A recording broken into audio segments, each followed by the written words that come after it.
안녕하세요. 오경수입니다. 오늘은 전번 시간에 이어서 금강경 제17장 구경무화본을 하도록 하겠습니다. 전번 시간에 조금 했는데 처음부터 다시 보도록 하겠습니다. 이시수보리 백불원 세존 선남자 선여인 발안욕따라 삼약삼보리심 운하응주 운하항복기심.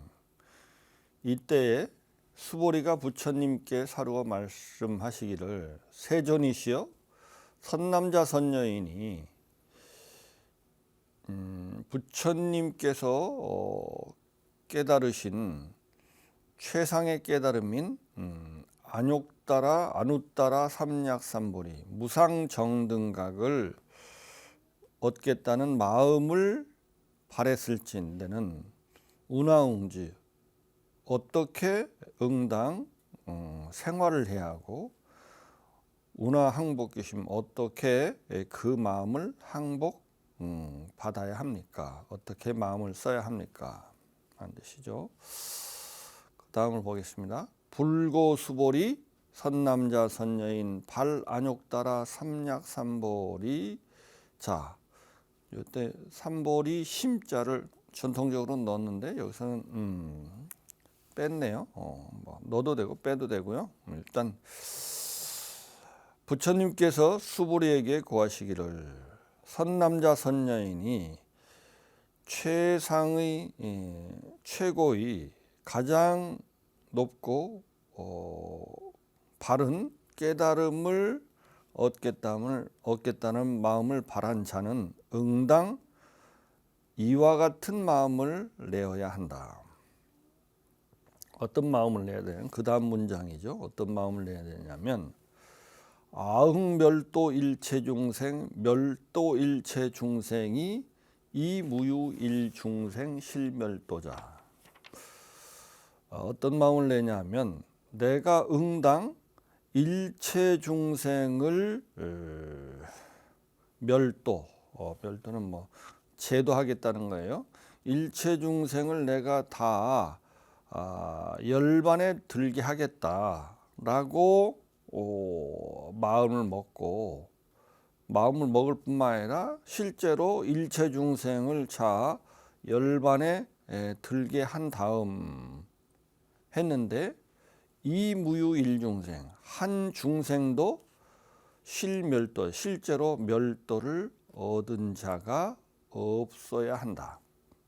이게 무슨 말이냐면 우리 중생들이 보기에는 내가 깨달음을 얻으려면 내가 열심히 뭐 참선을 하거나 열심히 뭐 연부를 하거나 열심히 경전을 보거나 열심히 마음을 맑히는 것이 자기의 깨달음을 얻는 거 아닐까?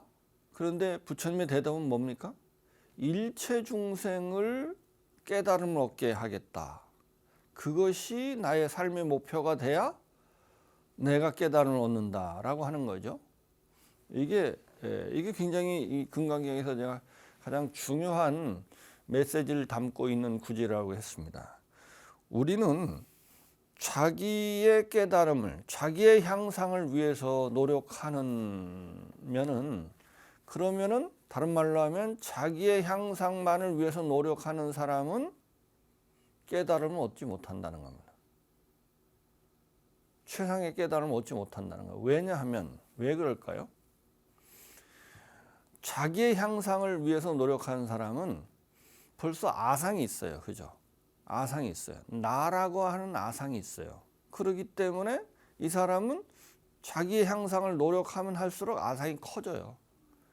진짜 깨달음이라고 하는 것은 무아를 깨치는 건데, 궁극적으로 연기 무아 공을 깨치는 건데 아상이 자꾸 증장이 돼요. 그죠? 근본적으로 출발점이 잘못됐다는 거예요. 그죠?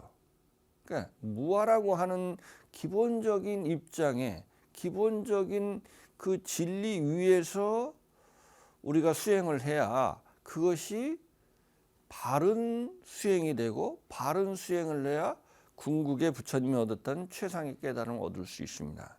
그래서 우리는 자기의 깨달음이 아니고 우리 모두의 깨달음을 위해서 노력해야 진짜, 왜냐하면 나와 남은 서로 연기한다고 그랬지. 연기. 둘이 아니에요. 둘이 아닌데 자기 자신의 깨달음만을 위해서 노력하는 것은 이 둘이 아닌, 나와 남이 둘이 아닌 근본 이치에 맞지 않아요. 그죠? 그렇기 때문에 그러한 향상은, 그러한 노력은 궁극의 깨달음을 성취할 수 없다고 하는 겁니다. 그러니까 이게 일단 일체 중생의 깨달음을 위해서 노력해야 된다는 거죠. 그래서 우리는 깨달음이라고 하는 것 자체가 존재의 실상은 나와 남이 하나다.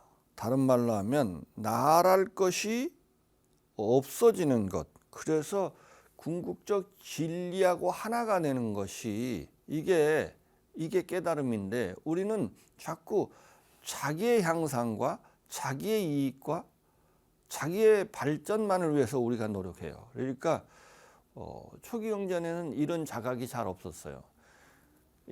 그런데 대승의 무한화 연기라고 하는 것을 가만히 보니까 이 무한화 연기적 입장에서 보면 이 중생 제도가 남이 아니에요. 자리 이타 이렇게 하는데 사실은 자리 이타가 아니고 타와 자와 타가 사실 나누어질 수 없어요. 나누어지면 우리는 이게 하나이기 때문에 나누면 자도 아니고 타도 아니에요. 그죠? 그렇기 때문에 이게 둘이 아니라는, 나와 남이 하나라고 하는 근본적 연계의 입장, 그리고 불교라고 하는 것은 무아의 이치를 깨치는 것이기 때문에 나라고 하는 아상의 바탕 위에서 하는 수행은 그게 바른 수행일 수가 없고, 그러면은 바른 수행의 결과인 깨달음을 얻을 수 없다고 하는 이 자각이 이 문장 안에 녹아 들어 있는 거죠. 그래서 우리는 수행을 할 때 내가 열심히 뭐 참사하거나 경전 공부를 하거나 연부를 하거나 뭐 기도를 하면 그건 진짜 수행이고, 남을 위해서 희생하고 봉사하고 하는 것은 수행이 아니라고 생각해요. 그죠?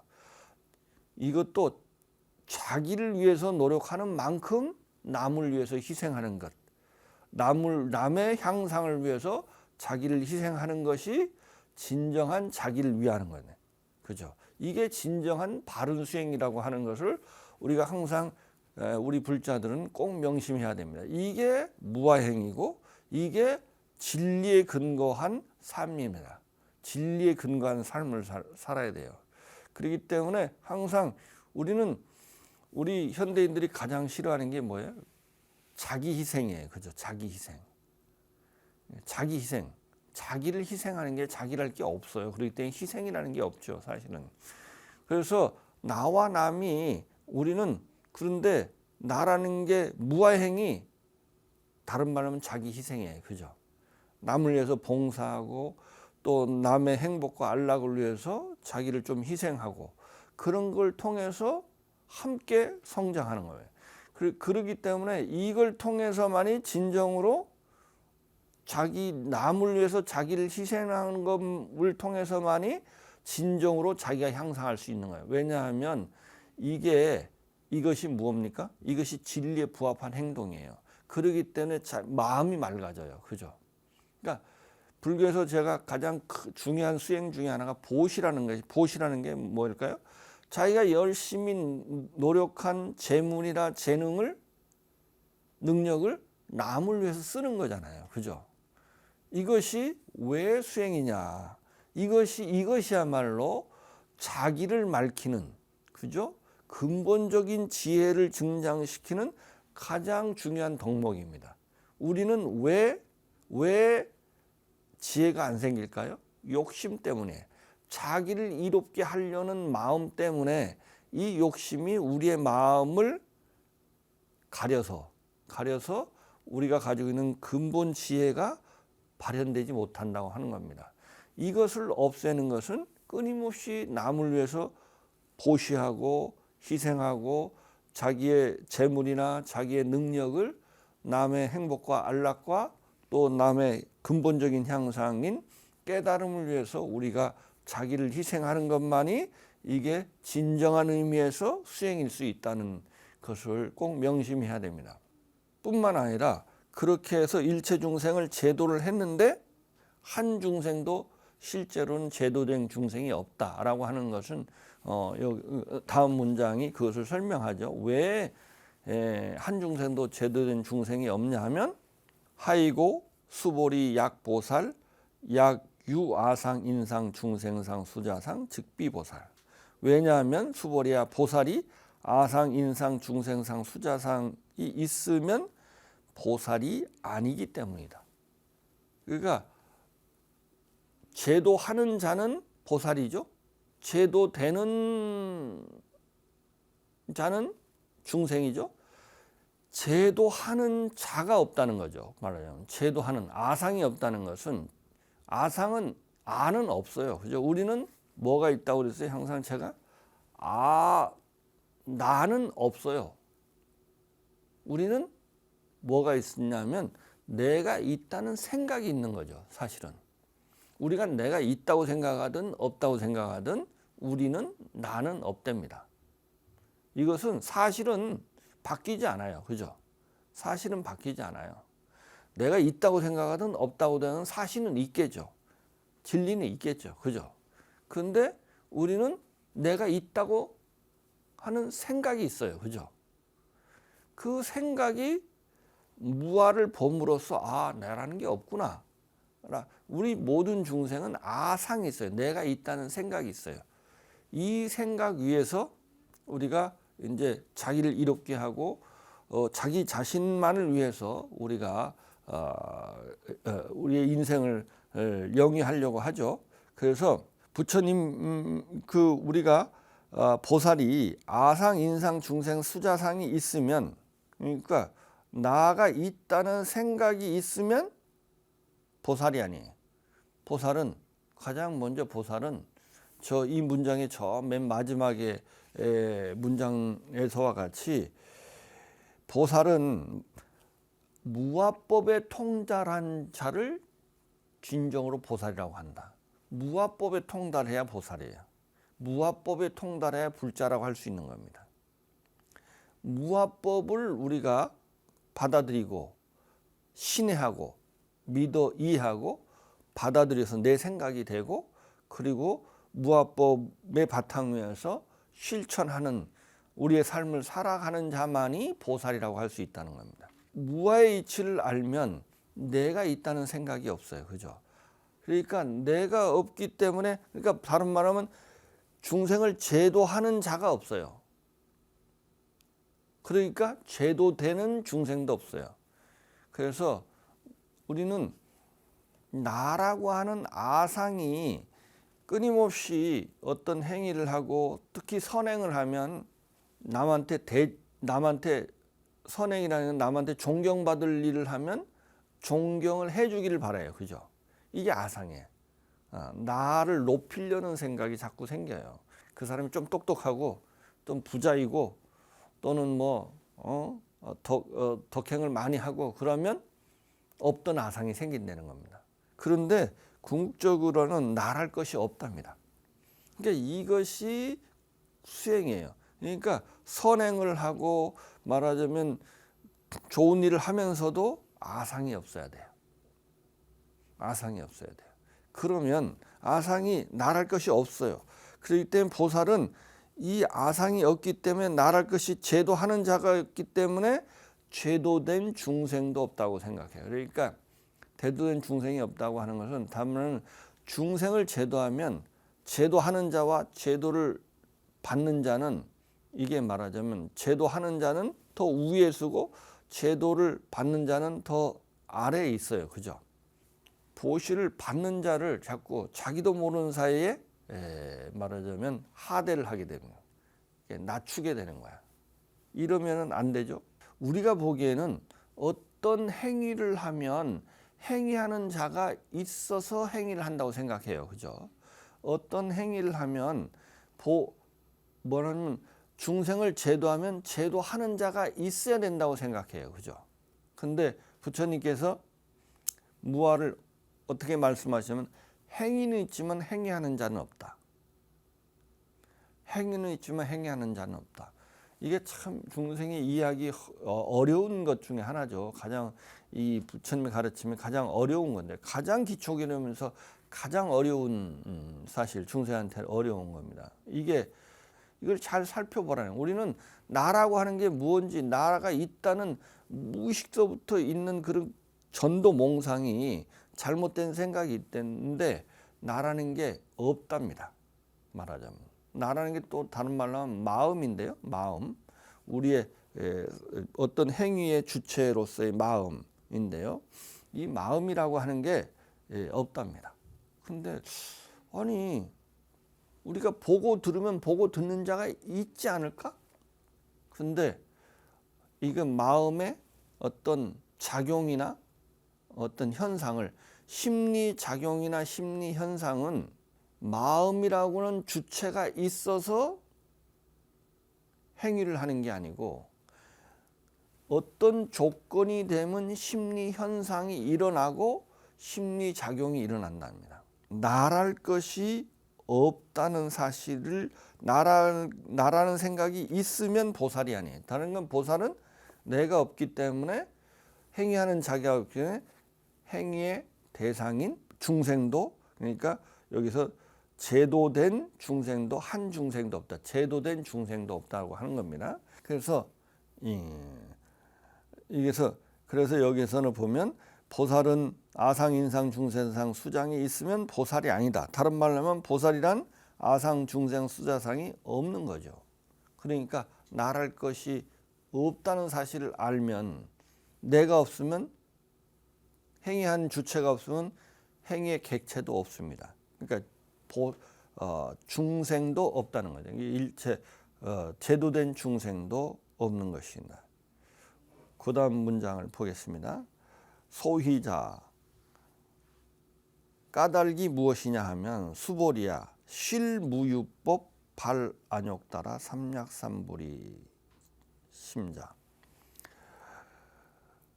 왜냐하면 까닭이 무엇이냐 하면 수보리야 실로 법이 없이 최상의 깨달음을 얻으려는 마음을 바라기 때문이다. 법이 없이, 실로 법이 없이, 실무유법, 실로 법이 없다는 거예요. 법에는, 여기서는 법은 존재라는 뜻입니다. 존재, 존재. 존재를 법이라고 하는데, 존재는 둘로 나눕니다. 첫 번째는 아와 법이에요. 첫 번째는 아고 두 번째는 법을 둘로 나눈 아와 법으로 나눕니다. 아는 나라고 우리가 하고, 법은 이때 아와 법으로 나눌 때 이 법은 대상 세 개를 말합니다. 그러니까 우리 존재를 둘로 나누면 나와 나 아닌 나 밖에 있는 대상 세 개, 일로 둘로 나눕니다. 그래서 모든 존재를 법이라고 하고요. 법을 둘로 나누는 아와 법으로 나눕니다. 그래서 이 나라는 것이 없다는 겁니다. 그 다음에 대상 세계도 없다는 겁니다. 그래서 다른 말로 하면 뭐죠? 모든 존재를 둘러나는 아도 없고 법도 없으니까 모든 존재가 없다는 거죠. 그래서 이걸 실무유법이라고 해요. 실로 존재가 존재하지 않는다는 겁니다. 존재는 둘로 나누면 나도 없고 대상 세계도 없다는 겁니다. 그래서 이것이 이제 육조 단계에서 본래 무일물, 본래 한 물건도 없다. 어떤 존재도 존재하지 않는다는 겁니다. 이것을 또 제법종 본래 상자 정멸상, 모든 법은 본래 정멸하다고 하는 거죠. 반야신경에서 무안이비설신이, 나를 구성하는 요소가 안이비설신의인데요. 이 안이비설신이가 없다는 것은 내가 없다는 거죠. 그 다음에 무색성량 미촉법, 대상세계를 6개를 하면 색성량 미촉법이죠. 무색성량, 대상세계도 없다는 겁니다. 이것을 이제 전통적으로 내가 없는 것을 아공, 대상세계에 없는 것을 법공 이렇게 이야기합니다. 또는 인무와 대상세계에 없는 것을 법무화 이렇게 아공, 법공, 인무와 법무화 이렇게 말하죠. 그러니까 이 나와 대상세계가 진실로 없다는 겁니다. 이것이 제법의 실상이다. 이게 제법의 실상이다. 이게 일체법이 공하다고 하는 금강경의 가장 중요한 가장 핵심적인 메시지죠. 그래서 나도 없고 대상세계도 없는 것을 알고 그 바탕 위에서 우리가 최상의 깨달음을 얻겠다는 마음을 내기 때문이다. 보살은 실무효법, 나도 없고 대상세계도 아공법공의 입장에서, 인무와 법무와의 입장에서 우리가 최상의 깨달음을 얻겠다는 마음을 내기 때문에, 또 중생을 제도할 때도 제도하는 보살도, 제도되는 중생도 없다는 입장에서 중생을 제도해야 된다, 이런 뜻이겠죠. 이것이 이제 그 금강경이 말하고자 하는 이게 아공법공이라고 하는 겁니다. 그 문장을 조금 이제 자세하게 풀어서 말하고 있습니다. 그 다음 문장을 보겠습니다. 수보리 어이우나 열애 어연등불소 육법 득 안욕따라 삼약삼보리부. 수보리야 어떻게 생각하는가? 열애는 연등부처님 처소에서 법이 있어서 안욕따라 삼약삼보리를 얻었는가? 그렇지 않은가?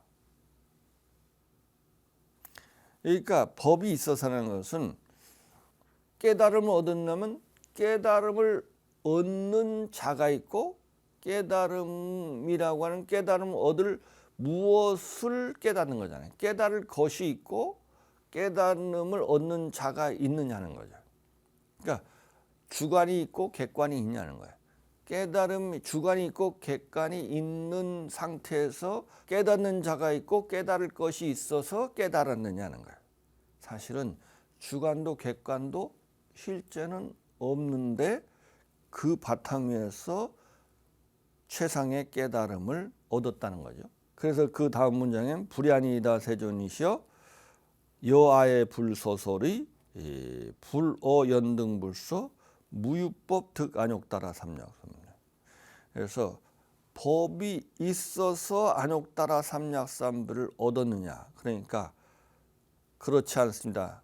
세존이시여, 내가 부처님께서 설한 바 뜻을 이해하기로는 부처님께서는 연등부처님 처소에서 무유법, 깨닫는 자도 깨달을 것도 없이 안욕따라 삼약삼보리를 얻었습니다. 우리가 일반적으로 부처님 하면 깨달은 자 이렇게 말합니다. 깨달은 자. 이게 정말 맞는 말일까요? 부처님이 깨달은 내용이 무아라고 했죠. 무아는 뭐야? 깨달은다고 해서 깨달은 자가 없음을 깨달은 거야. 그죠? 그러면 깨달은 자라고 하면 깨달은 자가 있으면 못 깨달은 거예요. 부처님은 깨달은 자가 아니에요. 깨달은 자가 아니에요. 이건 정확한 표현이 아니죠. 사실은. 정확한 표현이 아니에요. 이거는 중생한테, 중생의 말하자면 속죄를 의지해서 부처님을 설명하는 거예요. 이건 진제 입장에서 보면 깨달은 자가 있으면 깨달은 자가 아니에요. 그죠?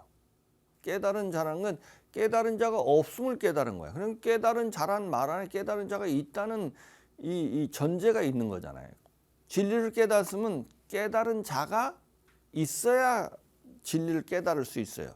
그런 논법의 방식이 아니면 부처님이라고 하는 걸 이해할 수 없습니다.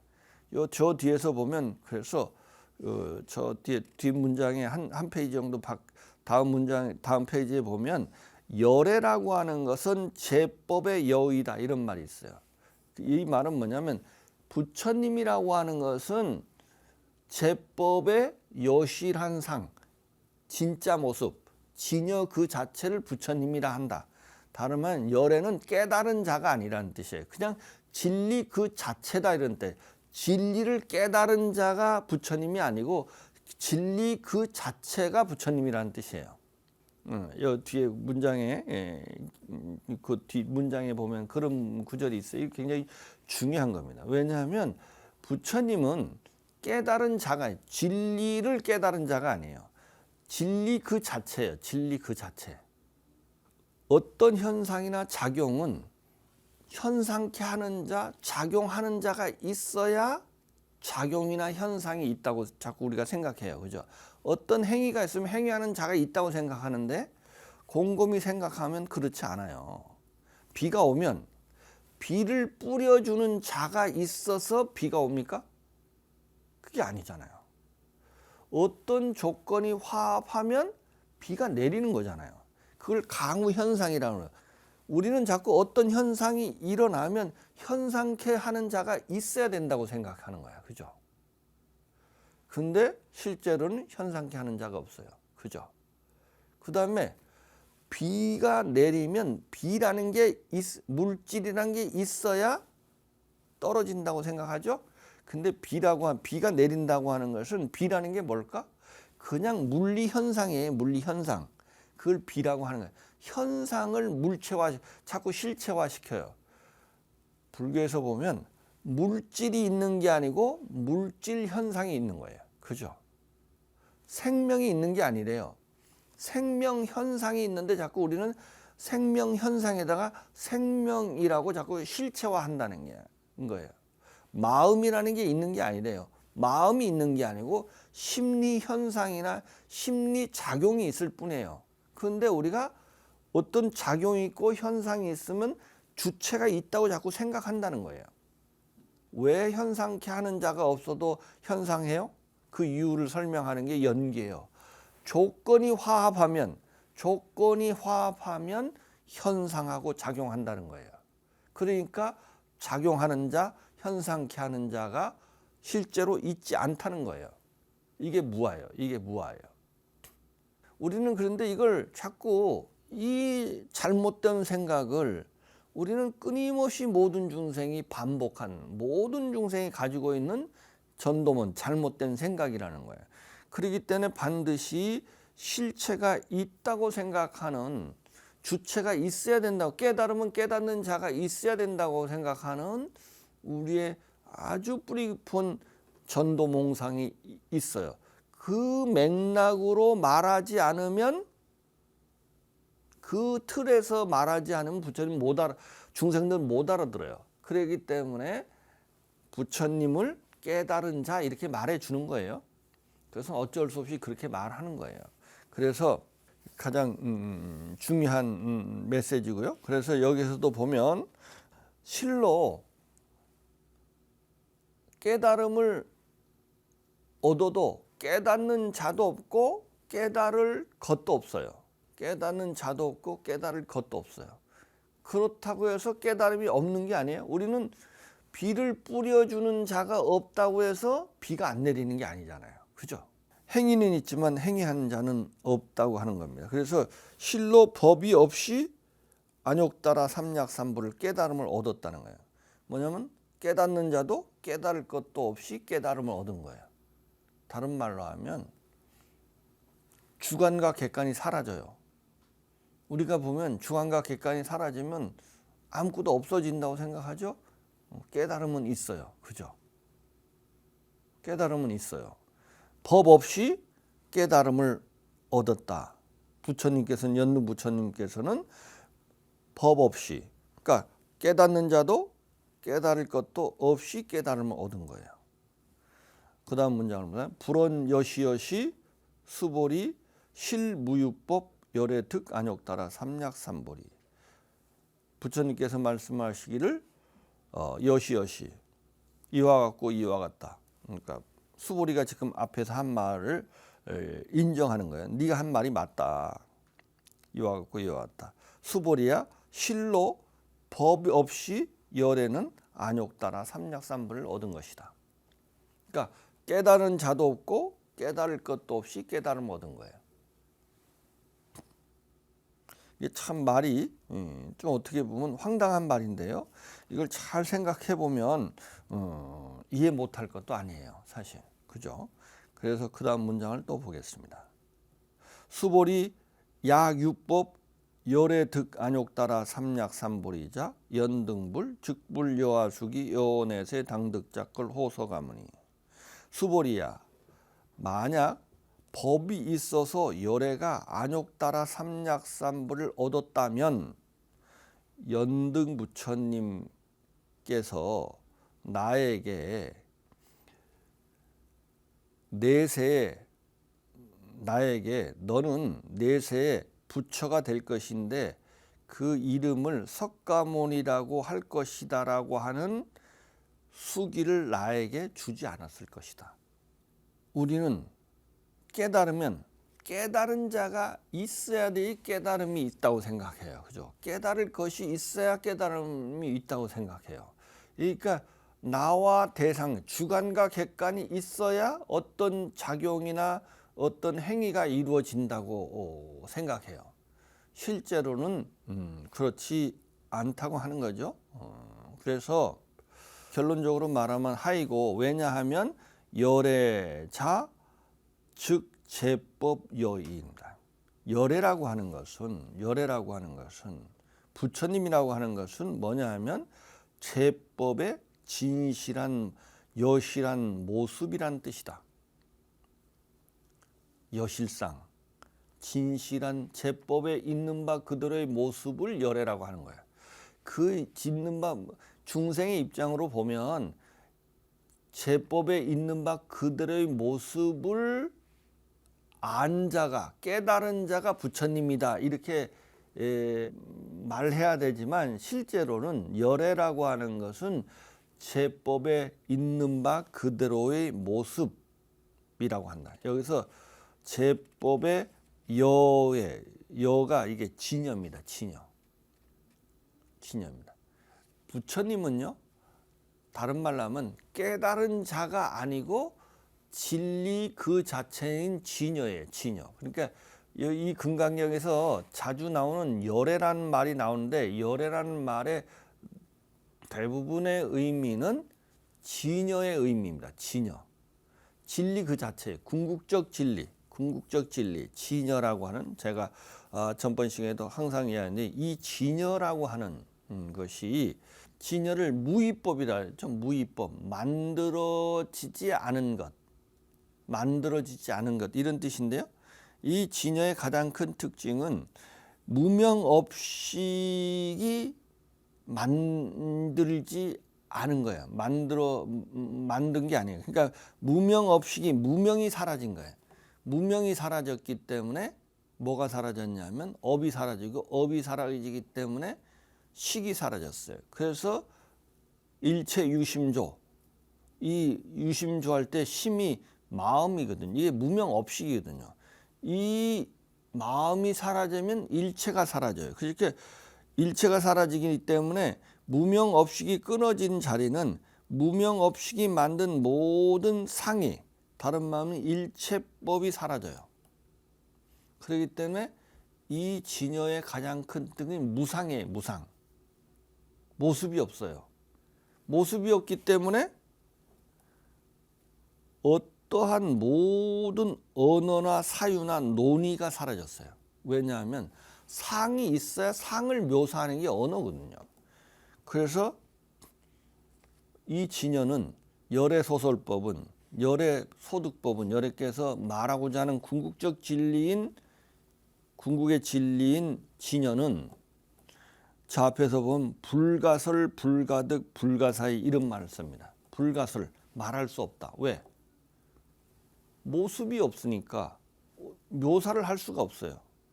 그 다음에 모습이 없기 때문에 무슨 말을 할 수가 없기 때문에 그것을 말로 이해할 수도 없어요.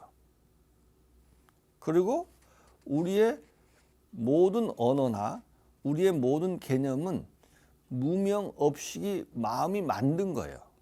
그러니까 마음이 만든 거기 때문에 그것은 유의법이에요.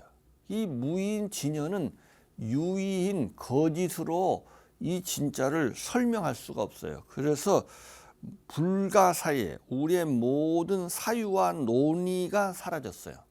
그래서 이 진여를 묘사하는 말이 무상, 불가설, 불가득, 또는 선종에서 쓰는 언어도단, 그 언어의 길이 끊어졌고 심행처멸, 마음이 갈 수 있는 것이 아니다 이런 거예요. 마음으로 도달할 수 있는 거예요. 이 무명 없이로 도달할 수 있는 것이 아니다. 이렇게 말하는 겁니다. 그다음 문장을 보겠습니다.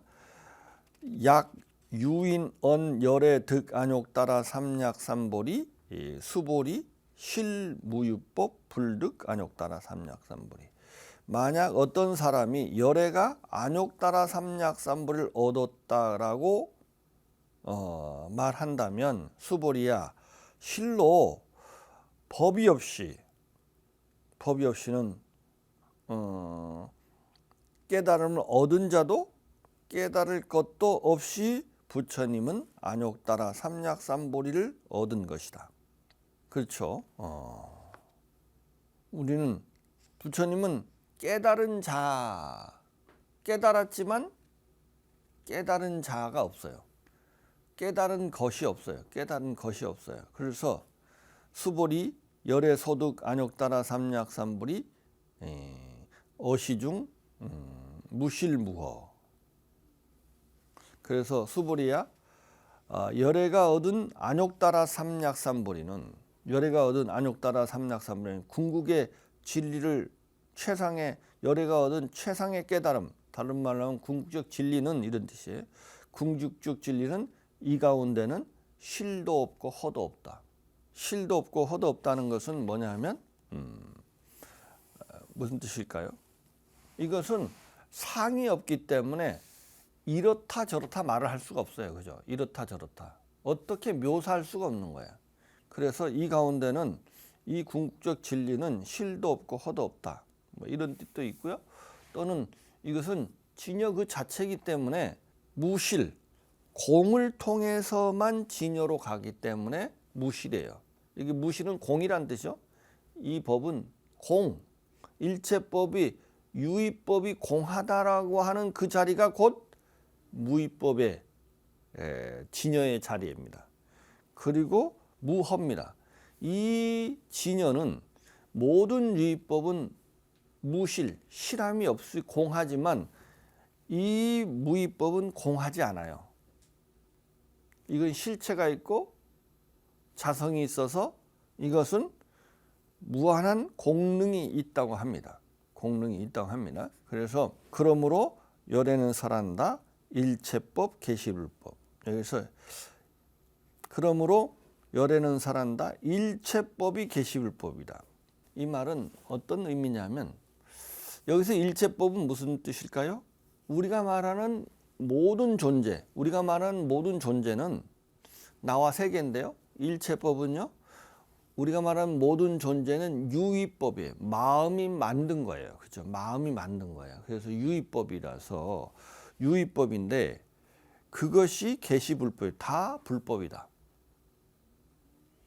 불법이다. 이 불법이라고 하는 것은 진여라는 거예요. 다른 말로 하면 유의법은 일체법은 유의법이고요. 불법이라는 것은 무의법이다. 그러니까 유의법이 무의법이다 이런 뜻이에요. 유의법이 무의법이다. 일반적으로는 유의법은 허고 무의법은 실이에요. 그래서 유의법과 무의법은 달라요. 그죠? 유의법은 있는 것 같지만 없는 거고 무의법은 있는 겁니다. 실제로 있는 것, 진짜 있는 것. 유의법은 허망한 것이요 가짜고 무의법은 진짜입니다. 이것이 실이에요. 그래서 유의법과 무의법은 다른데요. 그런데 무의법은 말을 할 수가 없어요. 그래서 말을 할 수가 없어요. 무의법이 왜 말할 수가 없는 것은 무의와 진여는 말을 할 수 불가설이에요. 그래서 억지로 말하라면 어떻게 말해줘야 되냐면 유의법이 무의법이다 이렇게 말해야 된다는 거예요. 왜 그러냐 하면 제법의 실상은 유의법은 없는 것이므로 무의법만이 있기 때문입니다. 실제로 있는 것은 무의법은 있는 것 같지만 없는 거예요. 실제로 있는 것은 무의법, 진여만이 있습니다. 정확하게 말하면 유의법이 공한 자리가 그대로 무의법인 자리예요. 그죠? 그러므로 유의법이 무의법이라고 해서 절대로 유의법의 실체를 인정하는 것이 아닙니다. 우리가 일반적으로 쓰는 이런 말이 있어요. 중생이 부처다, 마음이 부처다, 이런 말이 있어요. 그죠? 이 말에서 중생이나 마음은 유의법이에요. 그죠? 근데 부처는 무의법이에요. 중생이나 마음의 실체, 중생이 부처다라고 하는 것은 중생이나 마음의 실체를 인정하는 것이 아닙니다. 이것은 어쩔 수 없이 이렇게 말하는 건데, 왜 그렇게 말하냐면 무의법을 뭐라고 설명을 해야 되는데 우리가 알고 있는 건 유의법밖에 없어요. 그렇기 때문에 이렇게 말하는 겁니다. 그래서 중생과 마음이 공한 자리가 부처라는 뜻입니다. 오늘은 여기까지 하고 다음 시간에 조금 더 설명해 보도록 하겠습니다. 마치겠습니다.